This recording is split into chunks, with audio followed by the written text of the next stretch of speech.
धाराशिव जिल्ह्यातील भूम आणि परंडा तालुक्यातल्या अनेक शेतकऱ्यांचं कुटुंबच उद्ध्वस्त झालेलं आहे. संसार उघड्यावर पडलेला आहे. शेतातलं पीक वाहून गेलेलं आहे. पिकं ज्या जमिनीत आहेत ती जमीनसुद्धा वाहून गेलेली आहे. आता मी इथं समाधान दातखिळे याच्या घरात आहे.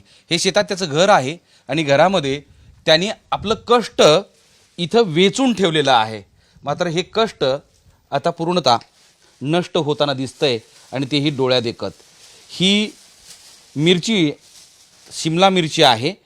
2.5 एकर शेती समाधान दातखिळेंनी इथं केलेली आहे आणि त्यांनी पाऊस येण्याच्या अगोदरच्या दिवशी ही शिमला मिरची तोडून घेतली होती. मात्र पाऊस आला आणि याच्यामध्ये सगळं हे बघा हा सगळा भाग पाण्यानं वेढून गेला आहे. सगळं चिखल खाली हे बघा हे चिखल झालेलं आहे. म्हणजे हे बघा ही चिखल आणि मध्ये पाणी थांबलेलं आहे आणि त्यामुळं हळूहळू आता ही शिमला मिरची सडू लागलेली आहे. डोळ्या देखत कष्ट सडताना बघितल्यानंतर समाधानच्या डोळ्यात पाणी आहेत. आपण समाधानकडून जाणून घेऊयात. समाधान म्हणजे हे बघितल्यानंतर वाईट वाटतं आणि हे बघताना तुझ्यासमोर टचकन अश्रूऐवजी ते कष्ट डोळ्यासमोर दिसत असतील. तर साहेब झालं हे नुकसान तर झालेलंच आहे, त्याच्याबद्दल तर काय वाद नाही. पण आज अक्षरशः खायच्या घरातलं राहायच्या घरातलं खायचे सुद्धा वांदे झालेले आहेत. पहिल्यापासून शून्यात नाता निर्माण करत आहे. सध्या चालू काडीपेटीपासून चालू करायचे. कोण कोण तुझ्या कुटुंबातलं कष्ट घेत होतं? किती ह्या शिमला मिरचीसाठी किती कष्ट घेतलेले होते? आणि हे कष्ट ज्यावेळेस हे सगळं वाहून जाताना दिसतंय बघतोय आपण. कष्टासोबत आई वडील होतेच, आम्ही दोघं होतो आणि बाकीच्या अजून बाईचे माणसं. हे हा इथे कुटुंब राहायचं. इथे समोर माझं कुटुंब राहायचं आणि ह्यात काही कुटुंबात लागणाऱ्या वस्तू आहेत समोर. हे पूर्ण चिखल झालेला आहे. हे बघा, बापरे. हे बघा शेतातलं घर, शेतात राहून हा गॅस आहे, हा फ्रीज आहे. पुढे इकडे गॅस आहे. हे बाप, हे इकडे बघा गॅस. हा गॅस आहे. गॅस मातीत चिखलात गेलेला गॅस आहे. देवारा आहे. हे बघा, हे सुद्धा सगळं पाण्यात गेलेलं आहे. इथे कांदे हे कांदे, अरे कांदे तर सगळे सडून गेले. हा सगळा संसारच उद्ध्वस्त झाला है ना. अपार. आता isakal.com आहे देशातील नंबर 1 ची मराठी न्यूज वेबसाईट. प्रत्येक अपडेटसाठी isakal.com ला नक्की भेट द्या. कष्ट घेत असेल खूप ते कष्ट खूप पाठीमाग आहे त्याच्या. तुम्ही तर बघितलं स्वतःच्या डोळ्याने. पत्राच्या 3 खोल्या, हे स्वयंपाक रूम पत्राची शेतामध्ये आणि ही त्या पत्रातलीच एक बेडरूम. सगळं संसार चिखलात गेलेला आहे. हे सगळं गादीवर पलंगावर टाकलेलं आहे. काहीच राहिलेलं नाही ना. हे बघा चिखल, सगळ्या आयुष्याचा चिखल झालेला आहे. आणि शेतामध्ये राहून मेहनत घ्यायची, स्वप्न बघायची की पुढच्या वेळेस असं करू, पुढच्या वेळेस तसं करू. स्वप्नांचं तर राहू दे साहेब, त्याच्याबद्दल काय माझा वाद नाही. ही जे लोकांचं झालेलं कर्ज आहे ते माझ्यासोबत पावते आहे दुकानदाराच्या. आज 5,45,000 माझं खर्च झालं आहे. लोकांचं कर्ज झालेलं आहे माझ्यावर. हे माझ्यापाशी आता सध्या अवेलेबल पावते आहेत. तुम्हाला मी दाखवू शकतो.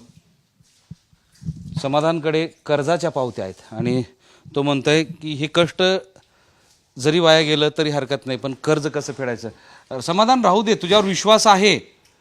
म्हणजे तू शेतकरी कधीच खोटं बोलत नाही, कारण इतकं गेल्यानंतर सुद्धा तो तेवढ्याच ताकदीनं धीरानं उभा राहिलेला आहे. बघा, या सगळ्या चिखलामध्ये संदुकामध्ये अडकून गेले ह्या सगळ्या कर्जाच्या पावत्या. हे आहे कर्ज आणि ह्या सगळ्या आहेत कर्जाच्या पावत्या. ह्याच्यात ह्या कर्जाच्या पावत्यामध्ये काय काय आहे? आता हे उघडलं की खाली पडेल ते काय काय आहे? ह्यात सगळं इथनं पाठीमागे जे आपण शिमलाला खर्च केलेला आहे, जिंडूला जे खर्च केलेला आहे त्याचं सगळं बेसल डोस आहे, औषध आहेत, स्प्रेमधनं जे काय आहे ते लिक्विडमधनं आहेत, भरपूर बरंच काय काय आहे त्यात. किती कर्ज आहे हे? 5,24,000. 45,000 5,45,000.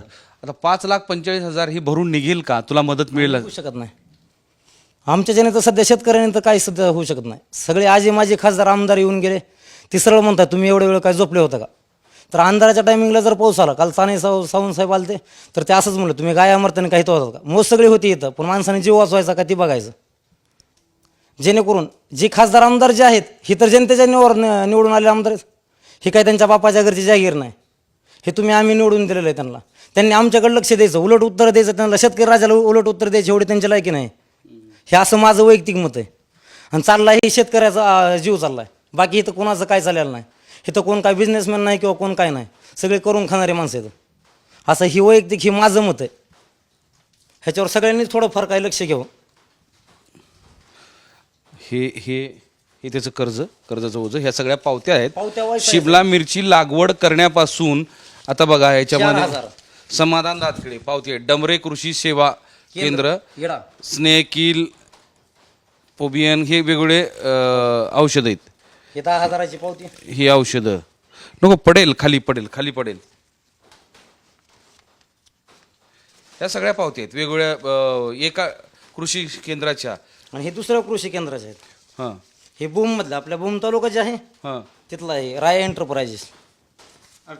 नाही अच्छा याच्या हो का 29,000.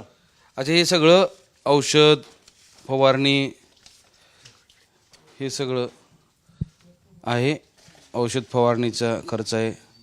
म्हणजे दर 8-15 दिवसाला 20,000 2,000 4,000 असा तो खर्च आहे. हे राहू दे. दर दिवसानं रोजचा माझा एवढा खर्च 10-12-15,000ची रोजची माझी पावती. आणि ते सगळं ओझं आणि ही आत्ता आपण बघितलेली अवस्था.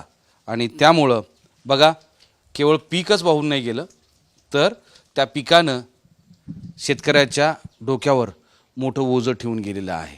त्यामुळे आता या कर्जाचा विचार सरकारनं करावा, लोकप्रतिनिधींनी करावा असं समाधान दातखेडेचं म्हणणं आहे. मोहम्मद इरफानचा माधव सावरगावे, साम TV, भूम, धाराशिव. देश विदेशातील प्रत्येक घडामोडींचे लाईव्ह अपडेट मिळवण्यासाठी आता साम टीव्हीच्या सर्व सोशल मीडिया प्लॅटफॉर्मला लाईक, फॉलो आणि सबस्क्राईब करा. तसंच सर्व नोटिफिकेशनसाठी बेल आयकॉन प्रेस करायला विसरू नका.